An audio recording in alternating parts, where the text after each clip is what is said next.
اعوذ بکا من حمزۃ الشیاطین بسم اللہ الرحمن الرحیم ولا تصلی علی احد منہم مات ابدا ولا تقم علی قبرہ۔ تم ان میں سے کسی ایک کی کو بھی اپنا ساتھی نہیں بنانا، کیونکہ یہ منافق لوگ مردہ ضمیری کے گڑھے میں پڑے ہوئے ہیں۔ یہاں جو لفظ آیا ہے قبر ہی، اس کا مطلب ہے مردہ ضمیری کے گڑھے میں پڑے ہوئے لوگ، مردہ لوگ۔ یہ وہ منافقین ہیں جن کا ذکر اس سورہ توبہ میں کیا گیا ہے۔ یہ سورہ توبہ کی آیت نمبر 84 ہے، یعنی 9/84۔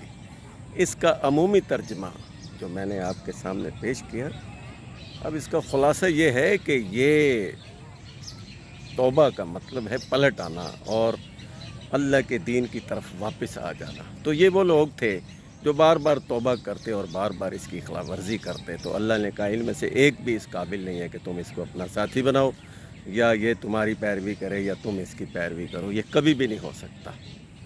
تو ان کو اپنا دوست نہ بناؤ، کیونکہ انہوں نے اللہ اور رسول سے کفر کیا ہوا ہے۔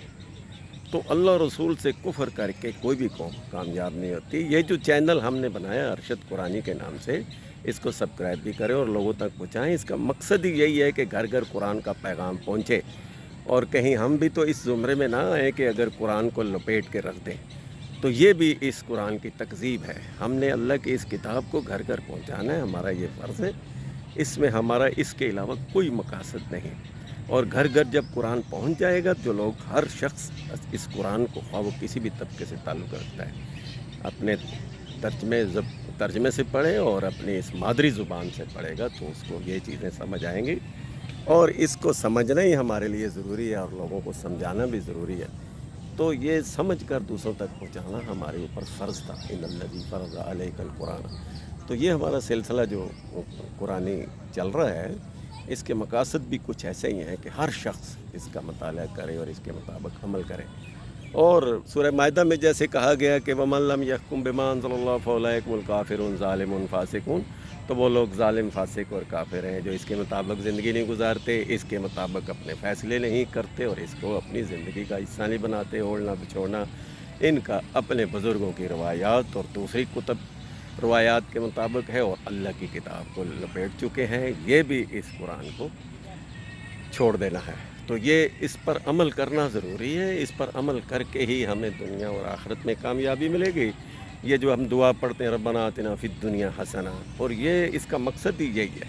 اس دعا کا بھی مقصد ہے کہ ہماری حسنہ زندگی ہو جائے، اور حسنہ زندگی قرآن کے علاوہ ہو ہی نہیں سکتی۔ ہمیں اس قرآن پر عمل کرنا ہوگا جس کو ہم نے لپیٹ کر رکھ دیا، کھول کے اس پر غور و فکر کرنا۔ تو آتے ہیں توبہ کی طرف۔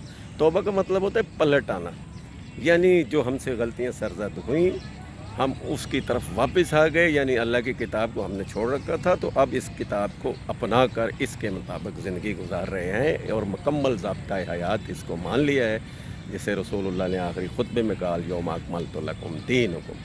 یہ ایک مکمل دین ہے، اس کے بعد کوئی اور دین نہیں ہے جس پر عمل کی۔ یہی ختم نبوت ہے، یہی قرآن ہے، یہی رسالت ہے، یہی نبوت ہے، اور محمد رسول اللہ ہمیں یہ دین دے کر گئے جس کو کہا گیا الیوم آج دین مکمل ہو گیا۔ تو مکمل دین کو چھوڑ کر جب ہم کتب روایات اور سنی سنائی قصے کہانیوں پر عمل کریں گے تو پھر ہمارا یہی اشر ہوگا جس کے بارے میں اس سورہ توبہ میں ذکر کیا گیا ہے کہ مقصد یہ تھا کہ پلٹے تو وہ نہیں بلکہ وہ سازشیں کرنے لگے، اور بتایا گیا کہ ان منافقین کی ایک مسجد تھی مدینہ میں جو گرا دینے کا حکم آیا تھا۔ تو مقصد کیا تھا کہ وہ مسجد میں بیٹھ کے سازشیں کرتے تھے، مسجد ضرار اس کا نام تھا۔ تو آج سازشیں تو ہمارے گھر گھر میں ہو رہی ہیں، جگہ جگہ ہو رہی ہیں، فرقہ واریت عام ہے، تو اس کا حل بھی یہی ہے کہ آج بھی ہم توبہ کر لیں، یعنی سچے دل سے اس قرآن کو کھول کر اس پر فیصلے شروع کر دیں، اس کو اپنی زندگی میں شامل کر لیں اور اس کے مطابق زندگی گزاریں۔ تو ہمارا مقصد بھی یہی ہے، آپ کا بھی مقصد یہی ہونا چاہیے، اور یہی سنت رسول ہے کہ ہم نے اس قرآن پر عمل کرنا اور دوسروں تک پہنچانا ہے۔ پہنچا دینا ذمہ داری ہے، منوانا ذمہ داری نہیں ہے۔ منوانے کے لیے اللہ کافی ہے۔ تو اپنا خیال رکھیے گا، اللہ ہم سب کا حامی و ناصر ہو۔ السلام علیکم۔